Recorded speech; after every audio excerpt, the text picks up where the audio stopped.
Hey guys, welcome back to the channel. I'm Florian, great to have you back.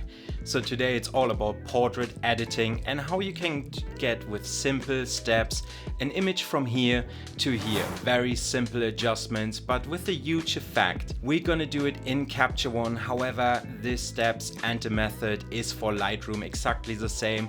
The only difference between those two programs is pretty much a layout of the programs. So if you use Lightroom, you might take a few more seconds to find the settings I change in Capture One to get the effect which I gonna apply in this moment.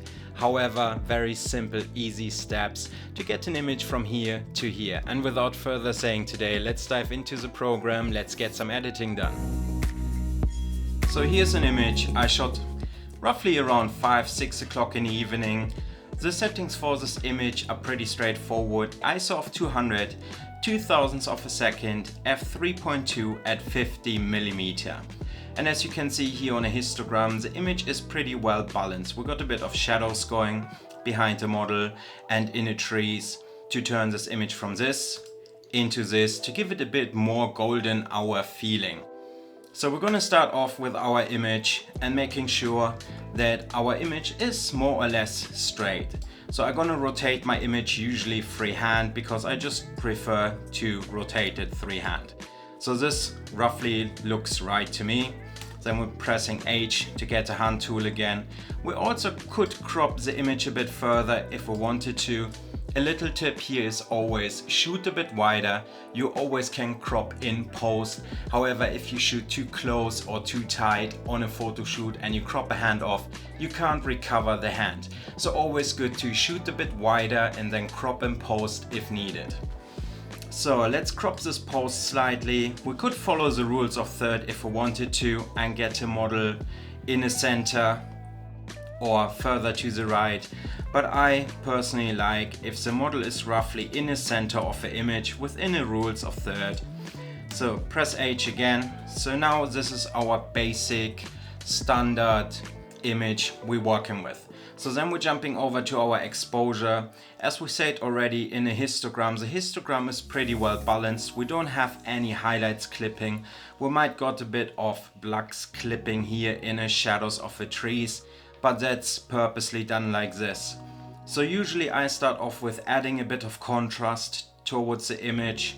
Just freehand, just dial it in and see how the image is reacting to your adjustments and then decide when to stop. I found the brightness of the image could be bumped up maybe by 2 stops. And the saturation I like to turn a bit down because I do think that Fujifilm colors are very popping in images. They are sometimes a bit over exaggerated, so I do like to turn my Fujifilm colors a bit down. Exposure we're gonna leave how it is because we said already at the histogram the image is pretty well balanced. We got no highlights clipping, we got enough light on her face. If we wanted to zoom in, we could zoom in. Our model is nicely exposed at the front and slightly darker at the back. Then we're gonna jump over to our high dynamic range. Then we could say we're gonna turn the highlights a bit down, which will affect also the sky here at the top.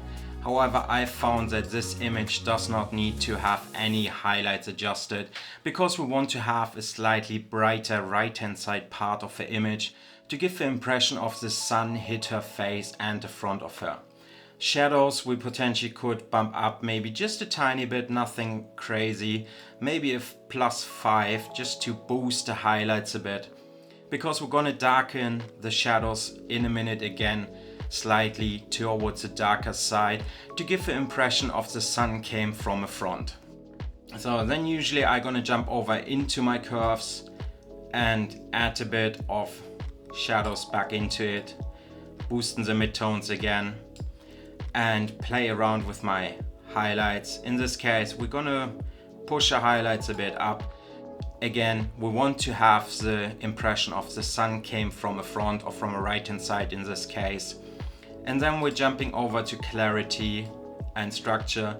Again, this is personal preference. I do add a bit of structure and clarity to my images. I personally like it if there's a bit of structure and clarity going in my images. So we could also jump over to our sharpening tool and add a bit of sharpening towards the image. Sharpening is always own personal preference. Usually the images which coming out of a mirrorless camera or cameras in general are probably sharpened enough.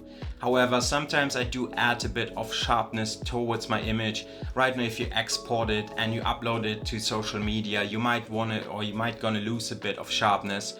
So always good to add a bit of sharpness towards the image before you export your image. So, and then we're gonna do a quick before and after look. This is basically where we started, and this is where we're currently at. There's quite a bit of difference going. We brought down the shadows a bit, we bumped up the highlights, we cropped the image slightly, and so far I personally think it looks pretty good so far. We're gonna jump over now to the color tools and starting off with our white balance. I had set the white balance in camera to auto, and the white balance at present says we shot this image around 5000 Kelvin. It's a bit on the colder side, so we're gonna bump it a bit up now to give a bit of warmer feeling to it. So, and then you push your white balance slider up to the 6500 Kelvin, which gives your image already a way warmer look to it. It feels like you shot it in the evening sun, golden hour related theme. So this image goes pretty close to where we want to have it. This nice warm feeling, nice evening sun, golden hour feeling. So I think this looks pretty good. You could adjust the tint as well a bit to give it a bit more warm feeling, a bit red touch in the shadows. So, and then we're coming over to our color balance, and then we need to decide what sort of colors we would like to have in shadows, midtones and highlights. So let's start off with our midtones. I think the midtones definitely need some sort of orange red going, just to boost even more the summer evening sunset feeling. And then we adjust our midtones. Do we want to brighten them a bit up, or do we darken the midtone slightly? In our case, I would say let's do it a bit crazy so that you can see a difference going here. We're gonna darken them slightly because the back of a model I still would like to have a bit darker than the front. I want to have this impression of the sun hit the model and the back falls into a bit of shadow. So our shadows, we're probably going with a bit of yellow orange tone as well, and then we add slightly a bit of orange yellow tone. And again, we're gonna play with our shadow slider, brighten it up, darken it a bit down. In this case, we're gonna darken it again. And as you can see, everything what falls into the dark parts of the image gets darker. Everything got this nice golden color theme going. And our highlights, we're gonna go with a bit of yellow just to give it a bit more of a sun feeling. We might want to turn this a bit over, a bit more to the slightly orange. And then again, we can see if we want to brighten the highlights a bit or darken the highlights. In this case, we're going to brighten the highlights a bit because it was the evening sun we want to copy and get into this image. So, and then you could also go to the color editor and pick specific colors you would like to add. Let's say we're gonna do a green color. Take a color picker, go down here, or get to trees, which falls through the color picker more into the yellow orange side of things. And then you could adjust the smoothness as well of it. Change the hue if you wanted to and give it a completely different color. But in our case, we just turn the hue slightly down.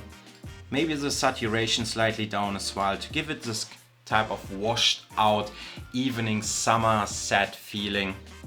And then the lightness, we could adjust as well how far we want to turn it down or how dark we would like to have it. I would say we turn the lightness a bit down, and it gives the image already a completely different feeling. So if we would jump back to our main adjustments, we could say, okay, our model could take a bit more brightness. She could pop a bit more. So then we'll just add basically a mask to it. or empty layer, and then we're coming over to our draw radial gradient mask, and then we just pull a mask over our model. Let's come over here, invert mask, and making sure that our model actually gets adjusted and not the surroundings. So then we're coming down to our curve again. We're adding a bit of shadow into it, just to make it a bit darker. Bring midtones up again, just slightly, not too much, and add a bit of highlights to it. So then we're coming back to our layers, going back to our background layer, take a tick off with the layer 1, and you can see that our image took quite a turn from where we came to where we're at right now. Let's do a quick before and after. This is where we started, and this is where we ended up. Our model might seem a bit dark right now, so we're coming back into our curve and taking a bit of the shadows off and brighten her maybe slightly a bit up. You could also boost the shadows slightly, and then that's basically our final image.